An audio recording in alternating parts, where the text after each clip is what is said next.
Everyone. ఇవాళ మనతో పాటు ఉన్నారు సీనియర్ జర్నలిస్ట్ జగదేవ్ గారు. వారితో మాట్లాడదాం. సార్ నమస్తే సార్. నమస్తే. సార్, వర్ర రవీంద్ర రెడ్డి గారి రిమాండ్ రిపోర్ట్ లో కొన్ని సంచలన విషయాలు ఉన్నాయని చెప్పేసి ఒక న్యూస్ వైరల్ అవుతుంది. సో దానిపైన మీ అభిప్రాయం? వర్రా రవీందర్ రెడ్డి అనే వ్యక్తి నిజంగా అంటే డబ్బు కోసం కక్కుర్తి పడొచ్చు కానీ డబ్బు కోసం పెంట తినే వాళ్ళు కూడా ఉంటారా అనేది అనిపిస్తుంది. ఎందుకంటే ఇంతవరకు ఇప్పుడు జనరల్గా మన దాకా వస్తే కానీ ఏ పెయిన్ తెలియదు కదా. సో బయట వాళ్ళకి ఎన్నైనా మాట్లాడతాం, అలాంటిది మన వాళ్ళకి కూడా అనే స్థాయిలో ఆయన కామెంట్స్ పెట్టాడు. అంటే మన వాళ్ళు in the sense Jaganmohan Reddy కోసమైతే ఇన్ని పోస్టులు పెట్టి ఎంతగా జగనన్న కళ్ళల్లో ఆనందం కోసమో లేదా జగన్మోహన్ రెడ్డి గారి దృష్టిలో పడాలి, ఆయన మెప్పు పొందాలని తాపత్రయంతోనూ చేసిన ఇవన్నీ ఒక్కసారిగా విజయమ్మ గారి మీద, షర్మిలమ్మ గారి పుట్టుక మీద కూడా కామెంట్స్ చేశారు అంటే నిజంగా వర్రా రవీంద్ర రెడ్డికి మన హుసేన్ సాగర్ ఒడ్డున విగ్రహం పెట్టించాలి. తరువాత ఆయన్ని ఇంత భయంకరమైన ఇంటి ఆడవాళ్ళ కోసం తల్లి చెల్లి గురించి కూడా మాట్లాడినా కూడా ఒక్క వైసీపీ నాయకుడు కూడా ఖండించకపోవడం అనేది అత్యంత బాధాకరం. నిజంగా అసలు అంటే వీళ్ళకి రాజకీయము డబ్బు ఉంటే చాలు, ఇంకా ఏమీ అవసరం లేదు అనే స్థాయికి దిగజారిపోయారంటే ఇంకా వాళ్ళని ఏమంటాం చెప్పండి, ఇంకా వాళ్ళ విజ్ఞతకే వదిలేయాలి. అయితే ఇప్పుడు ఆయన్ని అరెస్ట్ చేసి రిమాండ్కి తీసుకెళ్ళిన తర్వాత పోలీసుల విషయంలో వెలుగు చూసే అంశాలు ఇంతకుముందు ఒక ఆర్టికల్ చదివాను, భయంకరంగా అనిపించింది నాకు. అంటే డబ్బు కోసం కక్కుర్తి పడతారు, మరి ఇంత దారుణంగానా? అయితే ఎవరు చెప్పారు? అందరికీ అర్థమైంది ఏంటంటే వైసీపీ నుంచి కొన్ని ఇన్పుట్స్ వస్తాయి, అందరికీ లెటర్స్ మెసేజ్లో ఏవో వస్తాయి. ఆ మెథడ్ ప్రకారం ఎవరి టాలెంట్తో వాళ్ళు మాట్లాడాలి మా పదజాలంతో. మన బిగ్ బాస్ షో లాగా, బిగ్ బాస్లో చూడండి, ఒక కంటెంట్ ఇస్తారు, వాళ్ళు నామినేట్ చేయమని చెప్తారు. ఆ నామినేట్ చేసినప్పుడు ఈడొక మాట వాళ్ళొక మాట మాట్లాడుకొని ఆర్గ్యూ ఎలా చేస్తారు, అది ఒక ఆర్గ్యూ లాగా ఉంటుంది. అంటే బూతులు ఉండవు ఇక్కడ, బూతులు. ఆ వర్రా రవీందర్ రెడ్డి అయితే అయ్యో బాబోయ్ మహానుభావుడు, అసలు ఏం ఆలోచనో ఏం పదజాలమో తెలియదు కానీ చాలా అద్భుతమైన పదజాలం ఆడుతున్నాడు. నిజంగా ఆ సాంస్క్రిట్ ఎక్కడ నేర్చుకున్నాడో ఆయన. అంటే మరొకడు ఆ పదం వాడాలంటే బొడుకు పుట్టాలి, అలా చేయాలి నిజంగా ట్రీట్మెంట్. అంత భయంకరమైన పదం. అంటే నేను చర్చించడానికి కూడా, డిస్కస్ చేయడానికి కూడా నా నోరు యాక్సెప్ట్ చేయట్లేదు అటువంటి పదజాలం వాడడానికి. సో అంత చేసిన వ్యక్తికి రిమాండ్ తీసుకెళ్తే ఆయన చెప్పినవి ఏంటంటే, ఫస్ట్ వివేకారెడ్డి అని ఎవరో ఉండేవాడంట ఈ సోషల్ పోస్ట్ చేయడం. తర్వాత ఎప్పుడైతే సకల శాఖ మంత్రిగా పేరొందిన మన సజ్జల గారు అబ్బాయి సజ్జల భార్గవరెడ్డి గారు వచ్చారో, ఇంకా ఆయన నువ్వు చీఫ్ జస్టిస్ల మీద కూడా కామెంట్ పెట్టు, ఈ జడ్జిల మీద కూడా కామెంట్ పెట్టు, వాళ్ళు అమ్ముడుపోయారని పెట్టు, ఏవో రకరకాల సూచనలు ఇచ్చారంట. కొద్ది రోజులకి ఈయన ఐడిని వాళ్ళే తీసేసుకొని ఐడి పాస్వర్డ్ వాళ్ళే ఫేస్బుక్లో పోస్టులు పెట్టడం గట్రా స్టార్ట్ చేశారంట. అది కాకుండా విజయమ్మ గారి మీద, షర్మిలమ్మ గారి మీద కూడా అంత భయంకరంగా పోస్టులు పెట్టడానికి ఎవరు కారకుడు అంటే మన ఎంపీ అవినాష్ రెడ్డి గారి పిఏ ఫోన్ చేసి చెప్పారంట. చూడండి, అంటే ఎంత మళ్ళీ డిస్కస్ చేసుకునే వాళ్ళంటే ఇలా పెడితే బాగుంటుందా, అలా పెడితే బాగుంటుందా, వర్స్ట్గా వల్గర్గా ఎలా ఉంటుంది, ఫిల్తీ లాంగ్వేజ్ అంటారు, మీరు ఎప్పుడైనా విన్నారు లేదు, అంత వర్స్ట్ లాంగ్వేజ్తో పెట్టు మీకెందుకు అనుకోని కూడా వీళ్ళు సపోర్ట్ ఇస్తూ చేపిస్తున్నారంటే చూడండి వాళ్ళు ఎంత దారుణం. ఏం చేయాలి అసలు వాళ్ళని చెప్పండి. అంటే విజయమ్మ గారి యొక్క దీని మీద కూడా సందేహపడుతూ పెట్టిన కామెంట్స్ ఏంటి, షర్మిలమ్మ గారి పుట్టుక మీద కూడా పోనీ ఆవిడ ఇంటి పేరు మారింది అన్నారంటే ఓకే, ఆవిడ ఆస్తులు అడుగుతున్నట్టుగా ఎక్కడైనా రోడ్ ఎక్కిందా?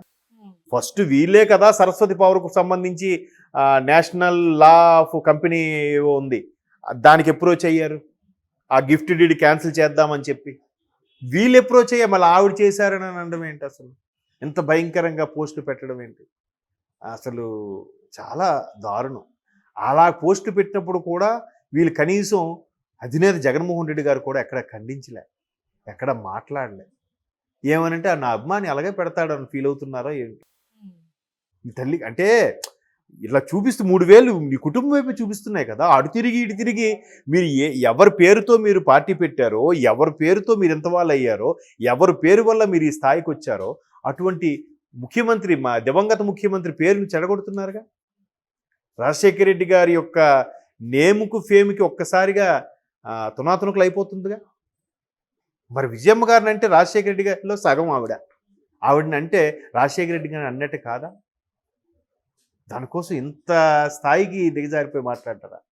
ఇప్పుడు ఆ రవీంద్ర రెడ్డి రిమాండ్లో ఇంకా భయంకరమైన విషయాలు చెప్తున్నాడంట ఆయన. నాకు వీళ్ళ నుంచి కాల్ వచ్చింది, వాళ్ళ నుంచి కాల్ వచ్చింది. పవన్ కళ్యాణ్ గారు ఫ్యామిలీ గురించి, పవన్ కళ్యాణ్ పిల్లల గురించి పోస్ట్ పెట్టమన్నారు. లేకపోతే జనసేన ఉండే మహిళా ప్రతినిధులు ఉన్నారు, వాళ్ళ గురించి పెట్టమన్నారు. ఆవిడెవరు రాయపాటి అరుణ అని ఉంటారు, ఆవిడ గురించి. ఇంకా మరి ఇక్కడ లోకేష్ గారి గురించి, లోకేష్ తల్లి గారి గురించి అందరూ అమ్మ షర్మిలమ్మని విజయంని వదలని అనుడు ఇంక వీళ్ళని ఎవరిని వదులుతారమ్మ వాళ్ళు. దాంట్లో కూడా ఒక రకమైన పైశాచిక ఆనందం పొందడం, ఆ పోస్టులు పెట్టి దాని గురించి చర్చించుకోవడం ఎట్లా అసలు. అందుకే ఒక్కొక్కడు అప్స్కాండ్ అయిపోతున్నారు. ఇప్పుడు శ్రీరెడ్డి గారు ఎప్పుడైతే బోరుగడ్డ అనిల్ అరెస్ట్ అయ్యారు, శ్రీరెడ్డి గారు థ్యాంక్ యూ లోకేష్ గారు, థ్యాంక్ యూ పవన్ కళ్యాణ్ గారు, థ్యాంక్ యూ అనితమ్మ అని హోంమంత్రి అని పాజ్ ఇచ్చి అనిత అన్నారు. ఎందుకు అలాగ అనాల్సి వచ్చింది? ఎందుకు సారీ ఇన్ని రోజులు ఎందుకు సారీ చెప్పలేదు? గవర్నమెంట్ వచ్చి 4 నెలలు అవుతుంది. Almost all June, July, August, September, October 5 నెలలు అయిపోయి ఇప్పుడు సారీ ఏంటి? ఇప్పుడు రిలీజ్ అయ్యారా? అంటే ఒక్కొక్కడికి భయం స్టార్ట్ అయ్యింది. ఆఖరికి ఆర్జీవి గారి మీద కూడా కేసు వేశారంట. ఆయన కూడా పొద్దున్న ఏదో పోస్ట్ పెట్టినట్టు పెట్టి వీళ్ళు వెంటనే తీశారంట. కంగ్రాచులేషన్స్ లోకేష్ గారు అని ఏదో పెడుతూ, ఇందాక ఎక్కడో మన ఎస్ఎంఎస్లో వార్త చూశాను. సో ఇట్లా ఒక్కొక్కరు ఎందుకు మరి అంత పోటుగా అంత ధైర్యంగా కామెంట్ చేసి ట్వీట్లు పెట్టిన వాళ్ళు ఇప్పుడు ఎందుకు భయపడుతున్నట్టు? లోకేష్ రెడ్ బుక్ భయపడుతున్నారా, లేదా పోలీస్ వ్యవస్థకు భయపడుతున్నారా, కూటమి ప్రభుత్వానికి భయపడుతున్నారా? కూటమి ప్రభుత్వం కూడా వీళ్ళు ఎప్పుడైతే భయంకరంగా విజయం లాంటి వ్యక్తి మీద కూడా పెట్టారో ఇప్పుడు కదా అందరూ సమావేశమై చర్యలు ఇంకా వీళ్ళు అడ్డు అడుపు ఉండట్లేదు, వీళ్ళకి బ్రేక్ వేయాలని కదా ఇప్పుడు కదా మీటింగ్ పెట్టుకున్నది. లేకపోతే నిజంగా వీళ్ళకి అరెస్ట్ చేయాలని కూటమి ప్రభుత్వం కక్ష కానీ కట్టుంటే జూన్లో ప్రమాణ స్వీకారం అయితే జూన్ ఎండింగ్ కల్లా అందరూ జైల్లో ఉండాలి కదా, ఇప్పటి జైళ్ళన్నీ ఫుల్ అయిపోయి ఉండాలి కదా. అలా లేవుగా. ఇప్పుడు చెప్పండి, కక్ష కాదా? కాదు. ఎవరు గోతి వాళ్ళు తవ్వుకుంటున్నారు. తవ్వుకొని ఒక్కొక్కడు విషయం బయటకు, అంటే ఏమీ చెయ్యలేక అక్కసుతో కడుపు మంటతో పెడుతున్న కామెంట్స్గా కనిపిస్తుంది. మరోవైపు షర్మిలమ్మ గారు చేసిన తప్పేంటి? ఆవిడ ఇక్కడికి వద్దని అక్కడికి వెళ్ళిపోయారు. కాంగ్రెస్ అధిష్టానం, కాంగ్రెస్ ఇక్కడ పూర్తిగా భూస్థాపితం అయిపోయింది, మరలా బతికించుకోవాలని తాపత్రయంతో ఆవిడ పీసీసీ చీఫ్ చేశారు. సో ఇప్పుడు బెటర్గా కొంచెం పర్సంటేజ్ పెరిగింది. సో మా మీదే ఎదురు తిరుగుతుందా, మా మీదే వస్తుందా అన్నట్టుగా. మరి ఒకప్పుడు ఇదే షర్మిలమ్మ పాదయాత్ర లేకపోతే పార్టీ ఉండేదా? ఆయన ముఖ్యమంత్రి అయ్యేవాడా 2019లో? చెప్పండి, అది ఎవరైనా ఆలోచిస్తున్నారా?